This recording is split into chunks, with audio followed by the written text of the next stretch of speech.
باپ کا صرف ہونا بھی بہت بڑی نعمت ہے۔ والد صاحب کے انتقال کے بعد نہ جانے ہمارے گھرانے پر کس کی بری نظر پڑی کہ ہمارے اندر رنجشیں، نفرتیں، لڑائی جھگڑے شروع ہو گئے۔ سب سے بڑا بھائی ہونے کے ناطے گھر کی اور والدہ کی ذمہ داری میرے کندھوں پر تھی۔ ایک دن انہی سوچوں فکروں میں گم تھا کہ والد صاحب یاد آ گئے۔ انہوں نے ایک پیپر دیتے ہوئے کہا تھا، گھر کے معاملات میں اگر تمہیں کوئی مسائل ہو، ان کا حل سمجھ میں نہ آتا ہو بیٹا، اس صفحے کو پڑھ لینا، اس پر عمل کر لینا، انشاءاللہ تمہارے تمام مسائل کا حل اس میں موجود ہوگا۔ میں نے اس صفحے کو نکالا تو اس میں لکھا تھا 7817 سے مدد لو۔ شروع میں مجھے ان ڈیجٹس کا مطلب سمجھ نہیں آیا، پھر اچانک ذہن نے کام کیا تو میں نے قرآن پاک اٹھا کر قرآن پاک کی 17ویں سورت سورہ بنی اسرائیل کی آیت نمبر 78 کو کھولا۔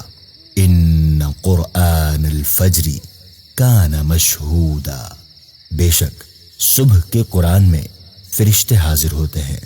ساری بات سمجھ آ گئی۔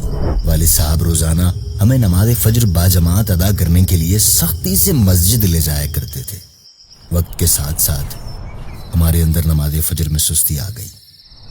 میں نے سب بھائیوں کو نماز فجر کی پابندی کے لیے سمجھایا اور الحمدللہ سب نے لبیک کہا اور فجر کی عادت بنا لی۔ چند ہی دن میں گھر کے حالات بدل گئے۔ لڑائی جھگڑے کی جگہ امن و محبت نے لے لی، گویا گھر امن کا گہوارہ بن گیا۔